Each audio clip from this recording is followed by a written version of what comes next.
I think I'm on mute again. I think I did that 2 times in a row now.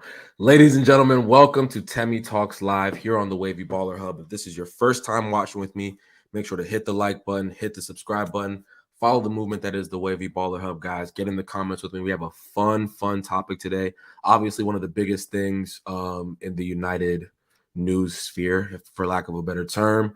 Um, Richard Arnold just spoke yesterday about prioritizing looking for a new manager, something that the club is actively talking about. So it's pretty obvious that Ralph will not, retain his role. So it's a lot of conversations on who's going to be the next manager. You feel me? Maurizio Pochettino, according to Samuel Luckhurst, is the odds-on favorite to get the job. Obviously, his situation in PSG is a bit weird. He's winning games, but it's kind of a different situation. Then the second person who is looked at as second favorite or whatever is Eric Ten Haag of Ajax, a young manager who's done really well for himself over the past few years, and we're going to discuss it. We're going to discuss it. Appreciate you guys for hopping in the comments. What's up, Kelly? Hope you're doing well. I don't know what this comment means, so explain it to me a little better, Kieran. If you're watching with me on Twitter, I know I'm looking right now, and I think there's quite a few people watching on Twitter right now. So guys, hop over to youtube.com, search the Wavy Baller Hub, and join me. I have a guest to discuss this topic today. I did have a guest. He just disappeared. I don't know where he went. Hold up. Anyway, we'll get on that top. We'll get on the topic real soon. I don't know where the guest just went. Oh, he's back. Perfect. Okay, he's back. Perfect. I met this guy in England, in Manchester. What was it? November or December, I think. For the Manchester Derby. It was my first time in Manchester. Dude showed me a lot of love, and he's going to join the show today. He has a YouTube channel of his own. I've put his information in my description, so make sure to subscribe to his YouTube channel. I got my guy Najee with me. What's going on, bro? What's good, bro? Thanks for having me, man. Of course, bro. Of course. Thank you for hopping on the show as always, man.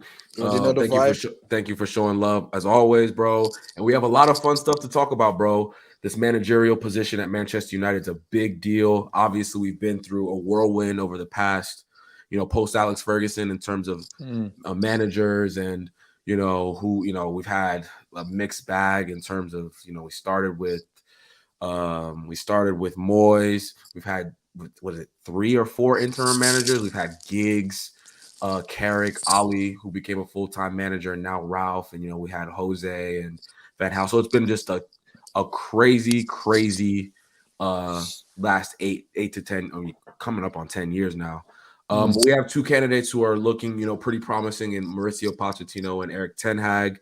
And let's get right into it, bro. I'm going to start with Eric Ten Hag. What are your thoughts on him, and his managerial style, what he's accomplished so far in his very young career? He has to be the guy to come for me personally. He's number one on the list. For me, I mean, I think it's short-sighted to look at his trophy cabinet only as a reason to put him down personally, first and foremost. I mean, if you look at the bigger picture, he is literally due to be the next best manager, if not. And he's been consistent with what he's done. I really appreciate the situation that he's been in at Ajax when that 2019 team got ripped apart, or the key components to that team got ripped apart. And he was still able to rebuild that team with a Tadic at left wing, who's not a left winger, who's got no pace whatsoever to be a winger, and is still dominating for me. And I look at that and I cross-path that with Manchester United and go, we're a similar team with the respect. It needs rebuilding. Yes, I can appreciate that they have Ajax have a great structure that has allowed him to be able to facilitate that. However, if Manchester United are moving in the right direction, Ten Hag is the only manager out of the candidates so far that has actually worked under a decent structure and understands it very well. So for me, that he has to be the first guy. I'm impressed. And not only that, I do believe that, when Klopp leaves or Pep leaves, they aren't looking at nobody else other than Ten Hag first. I don't see it. Their structure is built for that. So in a nutshell, if you get that manager, you get that Ten Hag, and he's there for 7 to 8 years, then hope not so much the progression of Man City and Liverpool, but you hope what they're actually doing.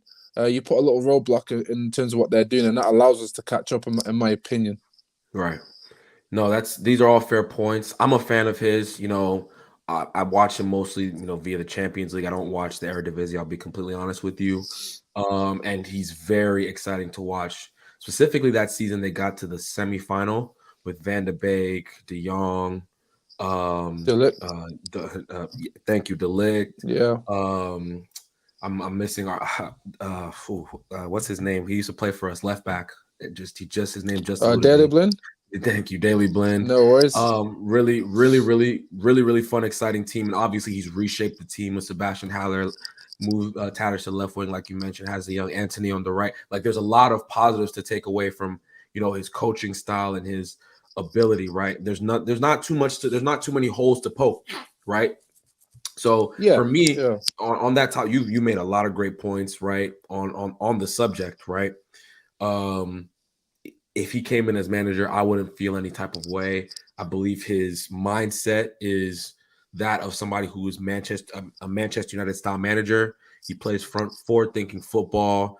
He wants to be on the front foot 24/7, and that's something that all of us are going to be fans of, right? Yeah. But like I mentioned earlier, he's not the front runner. He's not the front runner right now. Mauricio Pochettino is. I'm curious to hear what your thoughts are on him and his managerial journey and all this good stuff, right? I'm curious to hear, if you would take him as Manchester United. There's no chance in any life, any universe, any multi-universe that I take that guy. Wow. Zero chance. Why is that? He's finished, in my opinion. I think he's reached his ceiling, and I say this with the greatest of respect, but with the most blunt personality, shall I say? I think he's reached his ceiling. I believe him going to PSG, 6th worst league in the world, you should be winning that league with that team. If your style of football is good enough, then I'm sorry, that team you should be winning. Now, as a manager, you can look at how you handle players and egos. Yes, we know PSG has many egos. We know their structure isn't the greatest. Was Messi thrown on him straight away? Yes, it was. However, can you not get the best out of Messi? Of course you can't. He's aging as much as anyone else. But again, you're getting knocked out of the French Cup. You're not really smashing it in that league. Like, if you're that good, how can you be a bottler? Everything I've seen in him, I always say in a manager, there are maybe 10 to 15, maybe 20 games a season if you're having a great season, where there'll come a time when a decision that you make will either win you a game or lose you a game. And in my opinion, he bottled it in the Champions League. The guy ended up bringing on Harry Kane, Lucas Moura. Literally, you can ask any Spurs fan local here. They will tell you Lucas Moura should have started that final against Liverpool. Should have started. He bottled it. He went with Harry Kane. Why? Because he's prolific. He literally, every situation he's been in, he bottles the job. Now, he isn't the right man. If you can't handle egos at PSG, I'm sorry, when you come to Manchester United, the pressure's even more. I don't believe he's the man to work under pressure. Now, I can appreciate, and that's where I do appreciate what he did at Southampton more than Tottenham. He took Tottenham to a club that was looking relevant. Yeah, and I mean that respectfully to Spurs fans. Like, they weren't really relevant at the time. He's made them look like, you know what, you're relevant. You look cool. You're good. But I look at Tottenham, they finished second one season, or top 4, maybe 2. Like, that's his standard. And yes, I can appreciate him being under poor ownership. Really appreciate him being under poor ownership in Daniel Levy. But Manchester United is no better. It's in fact worse. So if I think he's reached the ceiling, I'm one Man United fan out of 1,700,000, whatever. So do you know what I mean? It's just one opinion. But right. In my opinion, I can't look at him seriously. I don't take him seriously. He's a bottle job, and every final he's been in, every semi-final he's been in, he bottles it. And it's great playing good football, But being a manager is just more than just the style and the system you play, the substitutions you make, the certain choices you make to get it over the line. I'm looking at Ralph Rangnick right now. I'm seeing him take 3 players off, 3 players on at the 60th minute because he knows he's messed up, changed the game. Pochettino, once he's got no more answers, it's like hit and hope.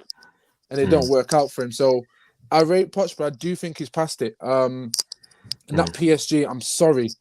If you're any decent manager and you have respect from certain egos, you've got to be doing better than what you're doing in that league. And you want to come to Manchester United, big Manchester United. I'm sorry, brother. For me, Pochettino's past it, man. We missed the window when we should have had him just after Tottenham. That would have been the best time to get him for me. Interesting. Very, very interesting. I disagree with you. I'll start there, and I'll explain why. Right. You made some. I think I disagree on the bottle job aspect of it, and I'm going to contextualize everything. Right. Yes, he didn't win any major trophies in England, but you have to remember the context of the Spurs team he was taking over, and then what he had to work with as he made his progression. Right. So if you look at when he came to England, first job was Southampton, I believe. He came in really young, and he right off the bat, that first season with Southampton, that was the highest ever points tally they've had in their Premier League history, right? Mm-hmm. Really impressive. He moves to Spurs, and here's the stat I got from that. Here's the stat I got earlier. Before Poch got to Spurs only made the top 4 twice in the Premier League era. Let that sink in. Let that sink in. They only made the top 4 twice before Poch, right? Mm-hmm. The 5 years Poch was there, they made it 4 years, right? That's impressive as hell, considering what there was 20 something years they didn't make they only made the top 4 twice. In that same period, right? I think his net spend before the season he got sacked was under 30 million pounds. That is, for me, if you're working on that type of budget and accomplishing what he was accomplishing, it's absolutely insane to me, right? So the PSG aspect, I understand it. People say, why didn't he win the league? He came in halfway through the season. Obviously, it's not ideal when you don't win the league, but it'd be one thing if he spent a whole season, right? And then he lost the league. Right now, I think they're 15 points clear at the top. Like, I'm not going to judge a manager too harshly for what you accomplished when somebody else, essentially left you with scraps. I'm saying scraps in, kind of hypothetically, right? But he didn't have a full season to work with those players. So I kind of give him a pass for that. I think that's why I don't give him a pass. I do, because I think a whole, we've seen what he's done with the whole season of time, right? He's absolutely dominated like pretty much every other. I take the league into consideration when I look at that. That's the thing for me. The standards and the quality. I mean, I can look at Ragnick right now. I look at Ralph and go, listen, what he needs to do for this club, and from a managerial perspective, minimum 8 months if you're doing everything bang on, and that's with a couple of miracles. Right. What he's managed to do in the space of 3 months to get us playing where we look like we have some level of identity, where he's actually Ragnick, in my opinion, not actually even factual as well. But we have. I would mention go ahead. You're making a great point, but in terms of the performances, but the results. The results. The result. Listen, I look at football. The best team don't ever get you results. Ole Gunnar Solskjaer got results when we were playing awful. So I can't really personally look at that. But what I was alluding to is that I look at the chances that we've created and the XG on goals conceded since he's come. For him to do that with this team when it's so imbalanced, that's a level of impact that I can appreciate in a short space of time. Right. I don't see that. Poch being able to. Sorry, he hasn't been able to do that in that half a season. In pretty much the worst league in Europe right now. And I look at that team and think there is no excuse. Like Ole Gunnar Solskjaer had individual brilliance bringing him through when his performances were awful. I agree. 100%. He got results. I agree. I haven't seen that from Poch. And you can talk about this season. How are you getting knocked out of the French Cup, brethren, in that manner? Like, I'm sorry, you haven't got control. You haven't got control of the egos. Right. I love the way he plays football. I've always been a big admirer of that, and that's why I wanted him at United after Spurs. Right. But with the greatest of respect to the guy, I'm not in a position where I can do sentiment no more. This is my club. This is No, what's 100%. necessary. And I'm sorry, but you have to be. I have to be personally be harsh, Yeah. but truthful and honest. So this comment says it's harsh to judge a manager based on PSG because that's a mess of a club. 100% agree. But the issues at PSG are issues that Man United have. I wouldn't say that. I wouldn't say that personally. Me, the level of star at PSG is, barring Ronaldo that came this year, the level of star at PSG is quite different. Neymar and Mbappe are next level superstars in terms of the quote unquote egos. Paul Pogba was a star, but I don't deem him as an ego, if that makes sense. He's not ever been I somebody who's agree. rattled the fence in that type of way in terms of things like that. So back to your point, I know you're judging him harsh on the PSG experience that it's been so far, but I don't personally. For me, the Spurs job that he did with the ownership that he had, he had a 29 million pound net spend. He brought through youth players. So I'm looking at right now, 14-15, his first season he finished fifth. That squad was absolutely terrible. His net spend was, at a negative his first season. Second season, he gets third place with 70 points. His net spend was still at a negative. The third season, he gets second place with 86 points, right? I think his net spend was, a little over 20 million pounds. And then the next year, the next season, it's third with 77 points. But they weren't playing in their stadium, right? They didn't have any home field advantage. They were playing at Wembley, right? Then the fourth season, no transfers come in, right? No transfers come in whatsoever. He gets that team that didn't spend any money in the summer to a Champions League final.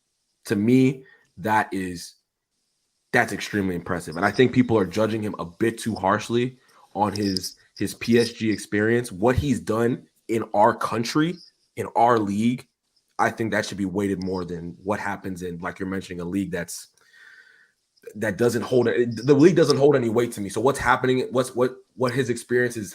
What his experience is in that league does not matter as much to me as it seems it matters to you. When I look at Ten Hag, if I take Ten Hag and put him in that French league, I've got no doubt he's smashing it. That's my opinion, and that's the difference for me. And when I look at Tottenham, wouldn't you have said that about Poch before when he took that job? Say again. Would you have said the same thing about Poch?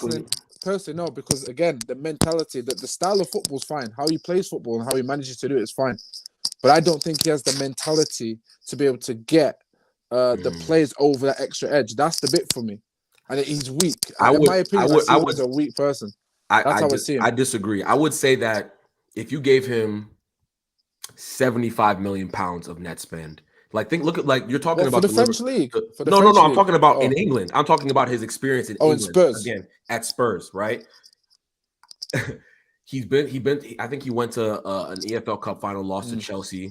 His team was exponentially worse in terms of just quality, and then the amount of money that Chelsea, the Chelsea squad was in, the amount of money that was invested into that Chelsea squad. You look at the team that in the Champions League final that he faced. Yes, the decision to play Harry Kane, may have been, was the wrong decision. But I will still stand that even if they played Moura, is Lucas Moura really the difference to beat that quality of a Liverpool team? The issue with Lucas Moura is that if you have a player that has managed to drag you from the semi-finals, well, let's be honest, they were not. There was no way they were beating the Ajax team. But literally on their day, they smashed it. Lucas Moura came on and smashed it.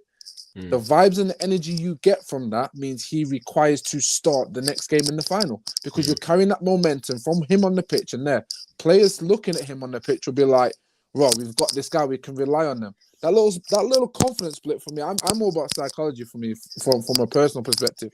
So I can appreciate that when I see those things. I understand how that has a massive effect and impact on a sportsman. For example, I know 100% subconsciously, as soon as Paul Pogba turns back and has to pass the ball back to Harry Maguire, his heart sinks a little. He's like, shit, what's he going to do with this? Like, that's just natural because you know what you've experienced with the guy. Of course. In that moment, at that time, Every Tottenham fan will tell you, I have no idea why Lucas Moura didn't start to give us the No, best of chance course. against Liverpool. I completely agree. And that's the difference for me. And I appreciate what he did at Tottenham. This is why I said after Tottenham, that's when we should have got him. But So what? what So tends to happen? you think that? So he wasn't. You're telling me he wasn't a bottle job pre his PSG. You know, Well, he was because you got to look at the. I look at the. But you would have Cup. taken him.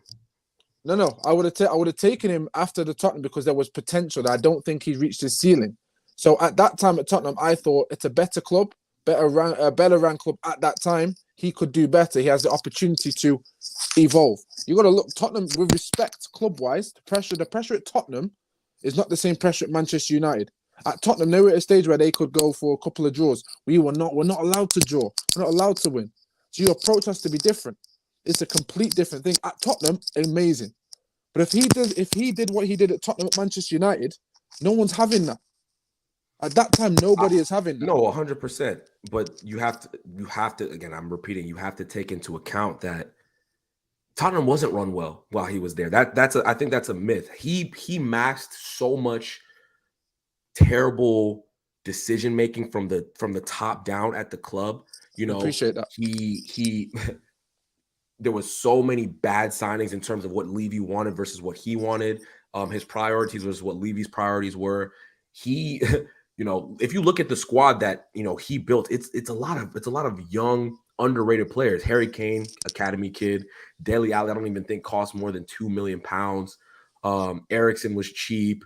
I think his most expensive signing was probably, you know, the year he got sacked, because obviously he signed in Ndombele, and I think he made another signing before that, but I don't really rate that too much. I think it was Davinson Sanchez, right? You know, yeah, there wasn't too much he was working with. You know what I mean? So did he not buy Son as well?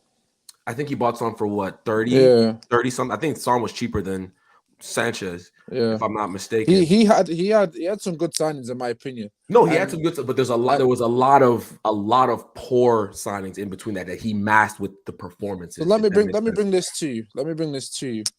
You have Daniel Levy. Yeah. He runs his club so poorly. Yeah. It's an abomination. Right. Manchester United, all the stats and figures and everything else we know about these Glazers, Matt Judge, everything we know about these guys, they're run 10 times worse.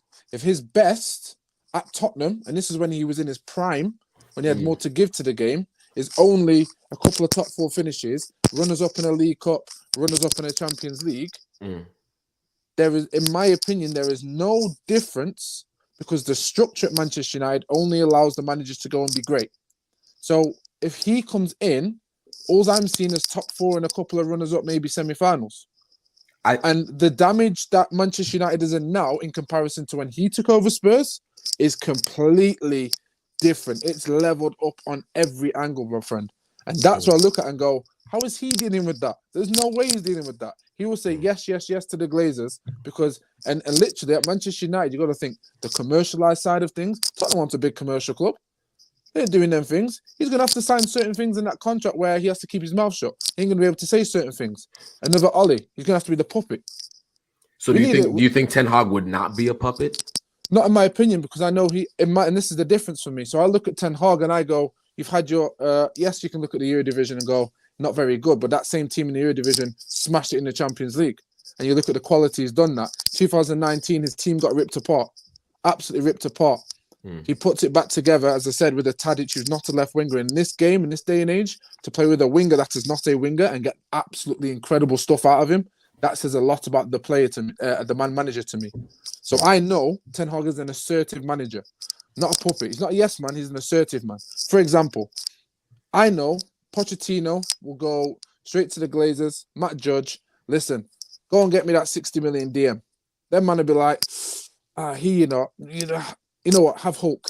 We'll buy Hulk. He's got a sick name. Yeah, go take Hulk. My man's going to be sitting there going, raw, what do I do now? Ten Hag, in my opinion, he goes, you know what? Keep your 60 million. I'm going to take James Garner and I'm going to find one for 20, 30 million. Watch what I do to James Garner. Because I've seen the impact that he can have on new talent in players and positions. I think he's a manager young enough that can connect with the current group of players, the younger set of players, that understands that culture balance. So he knows how to get his message across much more in terms of I think Poch is younger than Ten Hag. no, in terms I'm talking mentally. Sorry, like Mm. I think I feel Poch is a little bit traditional in his ways because of what he's grown through. But for me, Ten Hag, in terms of the mentality, his coaching style, the one-to-one work, to be able to get the best out of individual players says a lot about to me, because we've got a lot of youth that will fit a 4-3-3. Now, if he can rip apart that team, and then no more than a season and a half later, currently, can still get that team to dominate in Champions League and play how they were playing. And yes, respectfully, I know they're in Europa and everything else, but the way they're playing, the structure and everything, that's perfect. Now, the biggest thing for me, and the biggest reason, this is what seals it for me. I don't believe any top manager, you could bring Fergie back in his prime right now. It does not change the fact that we won't be winning trophies. The reason is because the Glazers have no footballing structure. Now, Ten Hag, for me, he's worked under footballing structure. He's worked under Van der Sar and obviously Overmars. Now, when I look at Ten Hag, I go, I need some form of structure. Manchester United, from the top, bottom, up into the manager, so in between that gap, seemingly are not focused on inputting a football structure. This is why we go from one manager with one style, buy players for that manager, sack him, buy another manager who wants to play a different style, and then it's like you've got an imbalance of players that do not suit the modern game, and so forth and so forth. Because why? They are CV managers. They have X amount of trophies, this, and this. Whereas a structure tends to go through and have kind of a balance to how we play football. So I know Liverpool will not be looking at getting, Pochettino, for example, or Ten Hag. They may actually go for Graham Potter because the way he plays football, it suits their culture. So when I look at Ten Hag, I look at him going, he has worked under the best structure, in my opinion, at a football club, or one of the top three at Ajax. If he is able to bring his experience to Ralph, because he knows what he wants, and the others around him, then there's a 20-30% chance that you could build some form of structure from the bottom upwards. Right. That can filter into a certain level. And when he has to go to the board and he has to ask for certain things, I've got no doubt in my mind he goes, let me take Medjbury, let me take Garner. I'll sort this out, no problem. I think Poch would do the exact same, and I think he proved that at his time in Spurs. He had, they signed Roberto Soldado, right, at the time. He didn't. I don't think he was a big fan of Roberto Soldado. Immediately, Kane became a fixture in his side, right, and turned Kane into a top 2-3 striker in world football. Same thing. I don't think that was down to Poch's coaching. I'm sorry, Kane was a bad man beforehand, man. He was serious. I think he was on the verge of that. I think he had he made 15 appearances pre Pochettino. I don't think he was a bad man. I wouldn't say he was a bad man. His ceiling was high, man. The scouts will tell you his ceiling was high, man. Okay, so how about Dele Alli? Dele Alli, decent player. I think he did well with him. I think he costed him less than £1 million or something. I think it was, and he turned Dele Alli into one of the, a guy who was scoring 20 goals a season from the number 10 position. Yeah. Christian, we could go into, obviously Harry Winks is an amazing player, but brought him through. Harry Winks is so dead. Come on. He was playing he got Harry Winks, playing. He got the best out of him. Thank you. That's the point I'm trying to make. That's the point I'm trying to make. He has a history of, using Luke Shaw as an example. Got Luke Shaw on loan at Manchester United, got the best out of him, made him the most expensive defender, and I think at the time the most expensive player under 20 at the time in English football or something like that. I think the defender, I should say. He has proven he can get the best out of players in this country, right? Those are players that he's brought in. So let me explain again. Yeah, go. So you've mentioned Eric Ten Hag has worked in within a great structure, within a great framework. All of this is true. He's a great, again, I'm if Eric Ten Hag came to Manchester United, I'd be a happy man. This is not a, I hear that. This is not a, I don't like Eric Ten Hag. I'm just, for me. You're not upset if you got Poch. Yeah, no, I would be over the moon, because I think, yes, the Glazers are on paper, they've they've underachieved more than Spurs because the expectations of Spurs are just different from the expectations of Manchester United. But again, I will repeat, Spurs, that's a terribly run club. If we're being completely honest, they make tons of, I mean, in terms of if you look at their revenue, the amount of money they make, they should be achieving much more than they do. It's just a factual statement. Now they've gotten this new stadium, the money that's coming into the club. Daniel Levy's very similar to these CEOs that we see, i.e. Richard Arnold, Ed Woodward, very similar ilk, right? And Pochettino managed to do what he did in England. I'm going to repeat, in England. He managed to do what he did in England as well as on a European stage with that framework, right? If he went to Manchester United, he'd have more money, more access to youth players. He wouldn't have more money. He wouldn't have more money. He wouldn't get more money than you guys first. I'll tell you why. Oh, I'll tell you why. Manchester United have more money. How that money is spent is not spent in the same way it's openly spent at Tottenham. Exactly. So we're looking at 2 years to get one signing that he desperately needs. That's happening.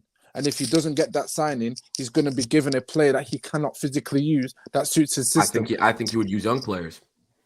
I doubt it. I don't think his record is as good with Ten Hag in terms of rebuilding through structure, and that's the difference for me. I think we've got plenty of young players that would thrive more under Ten Hag, who understands the game as a 4-3-3 and has the player abilities to match Ten Hag as opposed to what Poch has to offer, in my opinion.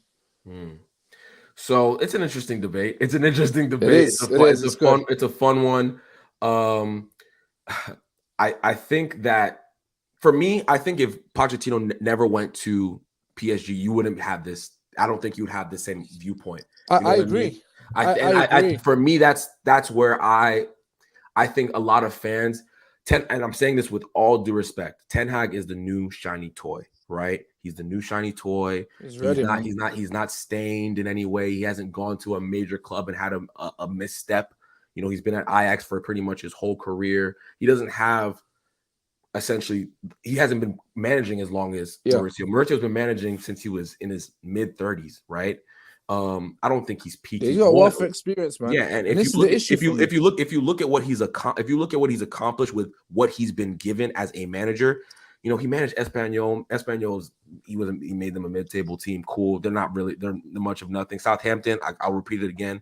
He took Southampton, you know, and made them quote unquote relevant for their standards. Highest Premier League tally. Spurs, I will repeat this. Spurs were nobody. The only reason we talk about Spurs the way we still talk about Spurs, you know, we don't talk about Everton. We don't talk about you know, Villa. We don't talk about give me another mid-table club the way we do Spurs, right? Spurs is like a like in the media in amongst football fan channels, they're a huge conglomerate, and I'd say people talk about West Ham more than they talk about Tottenham right now. Really?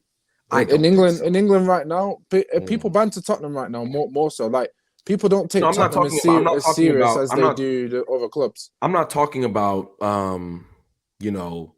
Yes, they're doing worse. Are you talking? Sorry, I'm talking about in terms of the club in general. Yes, club in general, okay, not success, not success. Just the club in general.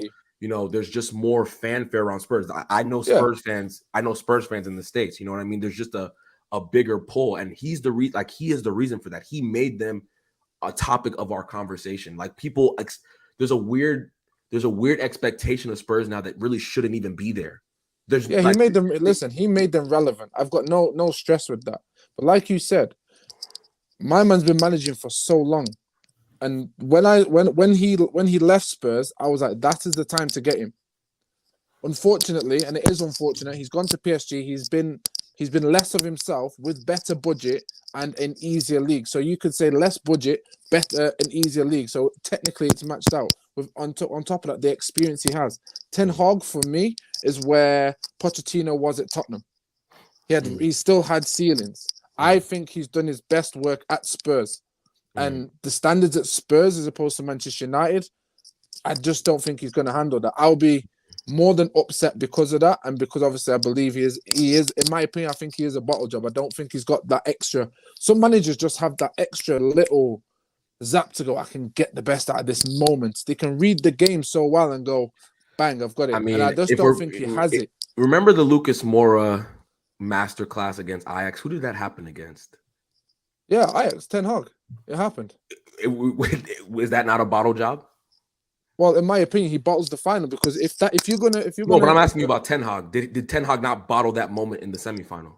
I don't think he bottled because I think his team were outstanding, but I think the game has had a moment of brilliance from one player, and Pochettino made that change. Bang, perfect. It's happened. It was an incredible game. So at the end of that, you shake that man's hand and go, "Well done, great game. I'll beat you next time." I would argue. I would argue. I don't think that's a bottle. If I you're would. bringing, I would argue that. I would 100% argue that if you're up, what was it? They were up 3 goals. They were up 2-0 with in the 80 something minute, and you just need 10 minutes to hold that game out, and you're in a Champions League final. I think that is bottling. That is a bottle job to me. To me, that's like, I mean, okay. There's there's levels of bottles, but I think what you're talking about is, I don't like, to your point again, in the final you're saying he bottled the final. Lucas Moura, good player. You know, I think he's a good player. What he accomplished in that semifinal, special moment. And should he have started? Yes. But Lucas Moura starts them. They're still losing that game because Liverpool's just a much better side. If somebody because Ajax were a better side than Tottenham and they still lost. So I don't agree with better sides win. Because again, I give football gods the legends and go, the better team doesn't always win. It's fact. That's football. But if you have better players, you have a better chance to win. Correct. I disagree because I look at Man United now. The Brighton batterers, Burnley batterers. We get played off the park. It's not about better players, in my opinion.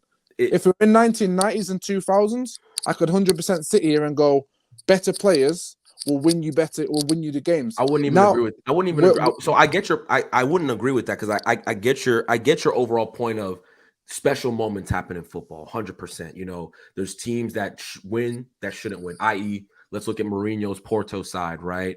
Or they were incredible. They were good, man. But if you look at the budget versus what he. This is the issue with football, Temi, man. That's what I'm saying. The game has changed now.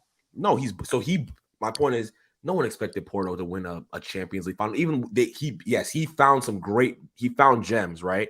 But no one at that time, you know, no one's thinking Porto's winning that final, right? If you look at Leicester, right? We now know Jamie Vardy's an all-time great striker. We didn't know that when they were winning the league title, right? We just knew, this guy's really good. He's serious. You know what I mean? So yes, we can look back in hindsight and say, that team was, they did have some, we didn't know Riyad Mahrez was. No, I'm not saying the team. I'm not saying the team was good. I'm saying the team played a style of football with the player personnel. It doesn't necessarily mean they were the best team. You can look at Liverpool. When Klopp took over Liverpool, there was a period for maybe the second or third year where people are going, Jordan Henderson, Oxley, like on paper, like he's a baller. And people were arguing at this time going, he's world class, he's great. No, because we now live in an era where the system is more important. So the system gets the best out of a player rather than back in the 90s and the 2000s, the actual talent in the squad. How do you feel about over the line? No, how do you feel about let's get into the comments real quick. We've been having a great discussion. Poch would do a great job with our squad and with some additional players. Kieran says we need to sell some players first. This is Lucas Life. Arsenal fans says you need Ten Hag. Troy Taylor says it's a bottle. Kieran said, how could he have bottled that semifinal? He's managing Ajax and got them all the way to the semis. I mean, I could say the exact same thing for Pochettino. The group that he got out of in the group stage, I think it had Barcelona in it. It had Inter in it. And I think it had, it had PSV in it.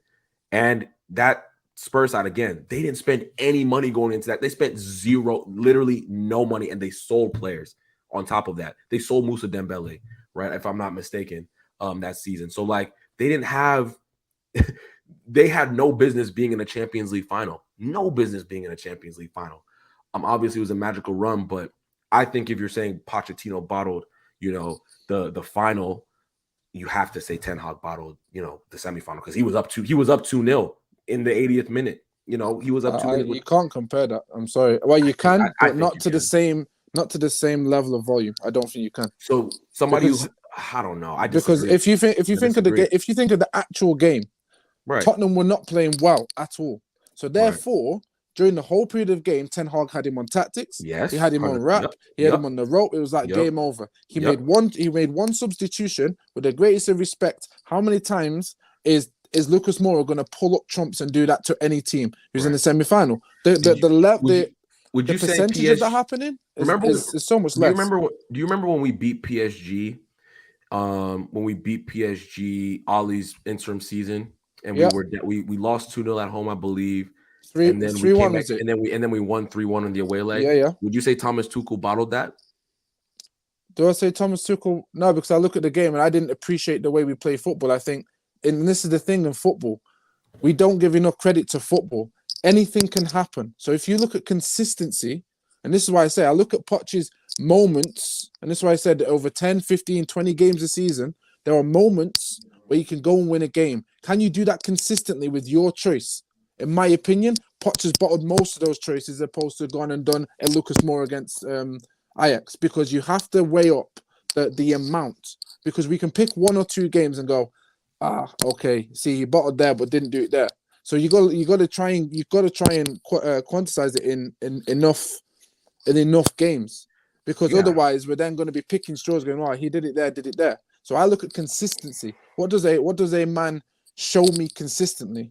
And for me, he's bottled more opportunities than he has won it. I think he's just had more opportunities, for being real. He's put himself in more positions than Eric Ten Hag has put himself in. That's not Eric Ten Hag's fault, right? You know, obviously he's in a different situation, but Pochettino has put himself, shown consistency. For me, the league is very telling, right? The league is your bread and butter. At that time, though, in 2014, like, who was really competing for the top honors then? In 2014, or I'm talking about his whole span. So, in the league. Yeah, in the league. His whole span. Premier League. Sorry, Premier League. Yeah, the Premier League. Yeah, I think in his 5-year period, and somebody correct me if I'm wrong, but in his 5-year period with Spurs, his points tally was the second most. 5 years. So it's City, Pochettino. So Pep, Pochettino, in that 5-year span. Klopp became a manager in that time span. Pep was there, like I mentioned. Manchester United was doing that. So he's shown a level of consistency. But this is what I'm saying to you. That is completely different from what. But again, yes, you're going to say, okay, but he didn't win the league. No, I'm not going to say that. What I was going to say to you is, you look at that Klopp team, that Liverpool team he took over was not the Liverpool you see now. Of course, it's taken Klopp 4 years to have consistent backing, to a consistent philosophy, to build a family unit at Liverpool. So again, I can look at Ollie and go, Ollie finished second and third, but there are factors that we have to put in place 100%. To go realistically. How much value can we put on that when you consider other teams around us were not at their best? Also, I feel like you're making my point for me. I feel like you're. So but in my opinion, they weren't at that. Liverpool were not at their best. So if you're saying only City's doing a job and Tottenham are in their best form, Man United weren't there. Chelsea was still scraping about. They weren't. I think Chelsea. I think Chelsea won the league in his one of his. Yeah, that one time. But I'm saying that consistently wise, they weren't there. They were just rising. So I'm now looking at a Manchester City, a Liverpool, and a Chelsea. I know big up Roman Abramovich for selling his club, but now I'm looking at those three. I'm looking at those 3 clubs now, brethren, and going, they aren't slacking off nowhere. No, I agree. Is he bridging that gap? Do you see the dip? So do you see you mentioned Klopp, and I think Klopp is the perfect example, right? And at the end of the day, you've made a great point about the Glazers. We're having this, this great debate. I'm having so much fun doing this. Our owners are the Glazers, right? Our owners are the Glazers, and that's the biggest issue at the end of the day. But I don't really want to think about that. Let's evaluate Klopp, right?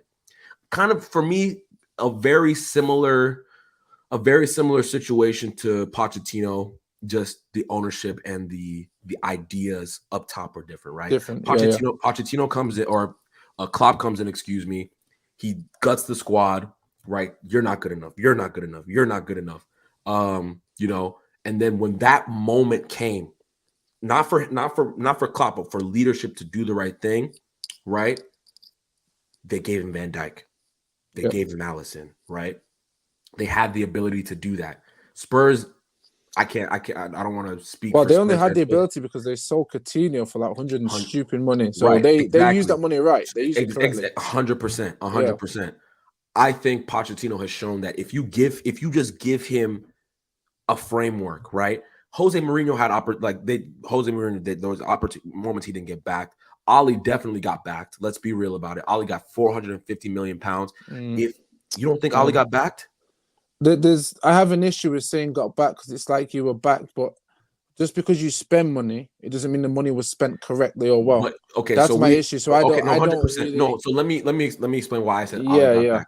We know for a fact Ollie wanted Harry Maguire, like number one choice. He said that out of it. I remember the press conference right when we got Harry Maguire. He this is the funniest part about it. I'll never forget this. He said the game against Leicester that we played the season before when he was interim, he said, that's the one I want. And the only thing I can remember from that game is Paul Pogba dinking a ball over the top to Marcus Rashford, over Harry Maguire. So that was Ollie saying, I want that guy, right? Yeah. Choice. Aaron Wan-Bissaka, definitely his number one choice. He wanted Dan. He spent what 20-something million pounds on Dan James. Then we get into the second season. Dan James wasn't a first choice though. He was Sancho's backup. Yes, fair enough. But again, how many million pounds are we at right now? 140, 145. I promise you, if you give Pochettino 140 million pounds and let him make decisions. Here's where I see the issue, right? The issue for me is you have Matt Judge, who's a banker. You have Ed Woodward, who ultimately swings his piece around just to try and play, big guy. They are signing players that are worth at least 2/3 of what they were bought for. Now, if they are bought for the correct price, this is why Pep didn't go and get Maguire, because it's too much money. He went and got Diaz for less. Right. If I'm honest and respectful, the money, when you talk about the money we spend, it sounds absolutely massive. It's like, oh my god, you spent 400 this, and really we should have spent 180 this. No, and if we look and in our agree. mind, it's like we see the big number, go, he's been backed with this number, and boom. When really it should have been, okay, these are the players, there's some of the players you want, but the money does not equate to what it was. Then you start to look at it slightly different, go, well, he's not really spent that much in comparison. And then when you look at how much we earn, like, for example, if we were to spend 60 million, that is literally like Leeds spending 10 million, because percentage-wise, it would be the same because of earnings. So I look at that and go, wow. I also look at, when we talk about spending, we also have to take in players' wages. When players' wages leave and stuff, that's 4, 5, 6, 7 million over a period of year just for Philip Jones. Right. So there's so much context to that money being spent that is not really focused on. This is why when people say they've been back to an extent. But when you start adding the context to it, you start looking at, well, really, should I really be looking at 450 million as something serious? No, because really, do you know what I mean? I completely agree. So. I think Poch is obviously a much smarter manager than Ollie. And again, to Klopp didn't get his first choice players. I know that for a fact. I don't think Mohamed Salah was his first choice player, if I remember correctly. No. So a smarter manager would know what to do with that money. I think Poch showed that he can work. He can figure out. Those key moments in the transfer window. Do you think Poch would be the one spending at Manchester United? I think that with 100% control. So let's take a step back real quick. I don't think Klopp has 100% control. I don't think Tuchel has 100%. I think the only person who really gets whoever they want is probably Pep Guardiola. I think that's it, right? Everybody underneath him gets second choice, or maybe you could say the reason not even too cool. But let me finish this point. Yeah. Do you think? We've seen again that we don't have that structure. Richard Arnold came out yesterday, spoke about the new structure, the new ambition. I don't know if you got a chance to read or listen to some of his words. Obviously, a lot of us don't really take that too much into account. 100. But if we just hypothetically believe what he says, no more Ed Woodward, it's a new regime, blah blah blah blah blah. Ralph is going to come in and inject the new ideas with the technical director as well as John Murtough. There's quote unquote an idea of how we want to go about things. We've actually put pen to paper like an actual structure there, right? Bring in Ten Hag, bring in Poch, whoever the case may be. I think said manager would be able to identify, like, we don't need to spend as much money as we've been spending over the past 7-8 years. I can get you what you want for cheaper if you follow. So give me a budget. I will get the players I want Yeah. within this budget. I think Pochettino has shown that he can do that. I think Ten Hag has shown he can do that. I just think that, again, the things that he's done in England for me far outweighs, Ten Hag's, time at Ajax, if that makes sense. I just think what he did at Spurs is just it's been so muddied by what's happened at PSG that people have almost kind of diluted it. But I have it. If that makes let's real quick, let's get into the comments. Yeah. Do you? Poch would be a car crash if we appoint him. I say Ten Hag over Poch. Sil HD says winners take Ten Hag, losers take Poch. I am not a loser. I would take Poch. Watch your mouth, man. Watch your mouth. If Poch comes, Ten Hag will go City and do the double over us every single season for the next 5 years at least. I mean, I don't even want to get into that topic. Like, let's let that's opening a window for a whole different conversation. Most people choosing Poch have a lack of football knowledge. They don't know how people play football outside of the UK. That is so incorrect. Yeah, that's crazy. He came into England, showed that he's versatile, right? He played that 4-2-3-1 system. He also, in his best season, his best overall season, would merge from a 4-2-3-1 to a 3-4-2-1, right? He showed adaptability in England, so that's just completely incorrect. Look at Liverpool's new signing Diaz. He's going to be amazing. Yet we have a 37-year-old leading the line. Completely agree. Phil Jones is better than Maguire. I'm not even joking. When we played the last game, we played better than Maguire. So many different things to talk about. And you know what? Najee's going to come on. I'm going to ask Najee to come on the show again, obviously, and we'll talk more fun topics, different debates. You know what I'm saying? But again, we're coming up on the hour, guys. I don't want to keep Najee too much longer. I know it's late for you guys, but Najee, make your no, I appreciate you, bro. Really appreciate you. Give me your final thoughts on Ten Hag, and just reiterate the point for me one more time why you'd want him. Yeah, again, I think he's the next best manager coming through. I think if you're building for the future, you want to build around a manager that knows where he wants to go, where he's got to go, and that has another ceiling to his game. And for me, I think he will, if he doesn't end up at United, he will end up at City, Liverpool potentially, and it's curtains for us moving forward. But for me, I just think with the Glazers more so, I believe he has the experience that's worked under probably one of the best structures, if not the best structure at Ajax, to be able to influence our structure from the bottom upwards, the same way Klopp has had to do it at Liverpool. And that's for me. Would I be really upset at Poch? Yes, I would. Because for me, as I said, I do believe he bottles it, and I think he's past his best. And that's what upsets me the most, because I would, as I said to Temi, I would have taken him just after Tottenham, no problem. But I think him going to PSG has made us go, oh, we may have dodged a bullet there. And yes, we it's not to get rid of what he's done at Tottenham, but I can't discount what he's done at PSG as well. If we get him, I'd back him, I'd support him. He's my manager, he's my club, and I hope that he'd prove me wrong. I hope that I come on here and Temi goes, see, I told you about my man, and I'll sit here and I'll hold it, bro. I'll hold it, go, yeah, you know what, wicked. But you see, our club, we're winning, so no stress. But yeah, man, that's me, bro. That's me. No, appreciate that, bro. And God, no, still, it's all love, bro. I don't take things people say too seriously. It's all fun.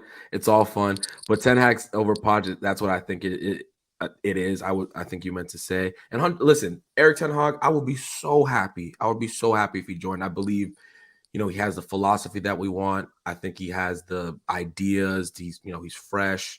For me, I'm just, I just haven't, because PSG is such a joke of a club to me, and just in general, they sacked Thomas Tuchel, for crying out loud. Like any club who's willing to sack a top 2 or 3 manager in the world so confidently doesn't think straight, in my opinion. So it's just it's a roller coaster there. Again, I'll make my point for Pochettino and we'll round up here, guys. I'll say it again. He's still young. He's younger than Eric Ten Hag. I don't think he's hit a ceiling. I think he hit a bump on the road, just like, some managers and some players hit a bump on the road at different varying levels. People say he didn't accomplish a lot in England. I think that he turned a relatively irrelevant side into one of the most exciting front forward thinking teams in England on a budget, on a dirt cheap budget, less than 30 million pounds of net spend.